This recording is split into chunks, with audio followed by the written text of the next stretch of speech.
नमस्कार, आचरण के साथ मैं हूं टीएन मनीष। आप देख रहे हैं आज का मुद्दा। पश्चिम एशिया में छिड़ा महासंग्राम 9वें दिन में प्रवेश कर चुका है। अमेरिका और इजराइल के संयुक्त हमलों में ईरान के सर्वोच्च नेता अयातुल्लाह अली खामेनेई की हत्या के बाद तेहरान ने एक बड़ा कदम उठाया है। ईरानी स्टेट मीडिया के मुताबिक खामेनेई के बेटे मुज्तबा खामेनेई को नया सुप्रीम लीडर चुन लिया गया है। लेकिन ये चयन महज आंतरिक मामला नहीं, इजराइल की खुली धमकी और अमेरिकी राष्ट्रपति डोनाल्ड ट्रंप का बयान इसे और जटिल बनाते हैं। इसी पर चर्चा करेंगे।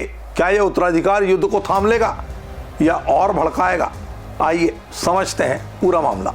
दोस्तों, ये सब 28 फरवरी 2026 को शुरू हुआ, जब अमेरिका और इजराइल ने ईरान पर प्रीएम्प्टिव हमला बोला।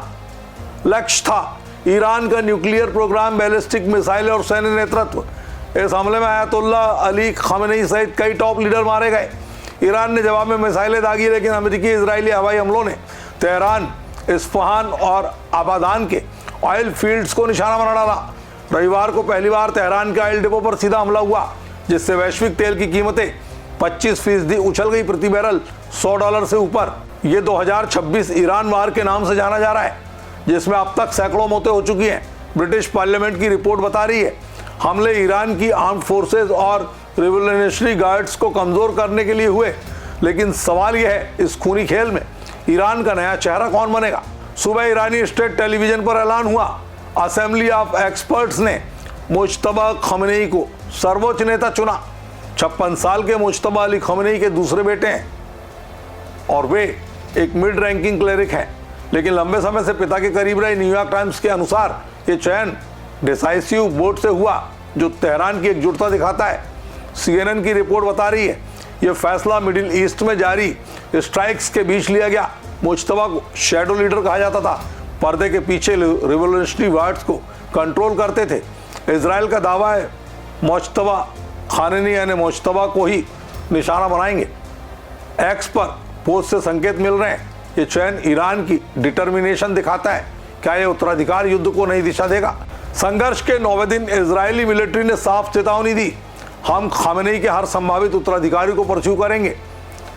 अल मॉनिटर की रिपोर्ट के मुताबिक IDF ने कहा असेंबली ऑफ एक्सपर्ट्स के मेंबर्स को भी टारगेट किया जा सकता है अगर वे उत्तराधिकारी चुनते हैं। रविवार को इजराइल और अमेरिकी फोर्सेस ने पहली बार ईरान के तेल भंडारों पर भयंकर हमला किया। DW की वीडियो रिपोर्ट में बताया तेहरान के रिफाइनरी सुविधाओं पर हमले हुए, जिससे टॉक्सिक रेन का खतरा पैदा हो गया। एक्स पर लेटेस्ट पोस्ट बता रहे हैं ऑयल प्राइसेस 25% की छलांग ला चुके हैं। यह हमला रिवोल्यूशनरी गार्ड से जुड़े फैसिलिटीज को टारगेट कर रहा है। क्या यह ईरान की इकोनॉमी को बर्बाद कर देगा? अमेरिकी राष्ट्रपति डोनाल्ड ट्रंप ने कहा अगर ईरान नया लीडर हमारी मंजूरी के बिना चुनता है तो वो ज्यादा समय तक सत्ता में नहीं टिक पाएगा। टाइम्स ऑफ इजराइल के अनुसार ट्रंप ने मुज्तबा को अनएक्सेप्टेबल बताया। न्यूज़वीक रिपोर्ट में ट्रंप ने कहा वे ईरान की लीडरशिप स्ट्रक्चर को खत्म करना चाहते हैं। इस बीच ऑस्ट्रेलियाई शेयर्स में $95 बिलियन की गिरावट आ गई। मिस्र की करेंसी रिकॉर्ड निचले स्तर पर। एक्स पर ट्रंप के बयान पर बहस छिड़ चुकी है। ग्लोबल टाइम्स के अनुसार मुज्तबा का चयन ईरान की यूनिटी को दिखाता है, जो US इजराइल के खिलाफ एसिमेट्रिक वॉरफेयर पर जोर देगा। लेकिन ABC न्यूज़ के मुताबिक मुज्तबा भागमैन है। ट्रंप और नेतन्याहू के बीच फैसला होगा। एक्स पोस्ट से पता चलता है मुज्तबा के परिवार के कई सदस्य मारे गए, जिससे वे नथिंग टू लूज है। क्या ये युद्ध लंबा खींचेगा? दोस्तों, पश्चिम एशिया का ये संकट वैश्विक अर्थव्यवस्था को हिला रहा है। इससे जुड़े अपडेट के लिए लगातार देखते रहिए आचरण न्यूज। मुझे दीजिए इजाजत। नमस्कार। देश दुनिया की सभी खबरें देखने के लिए जुड़े रहिए आचरण न्यूज से। आचरण न्यूज, हर कदम आपके साथ।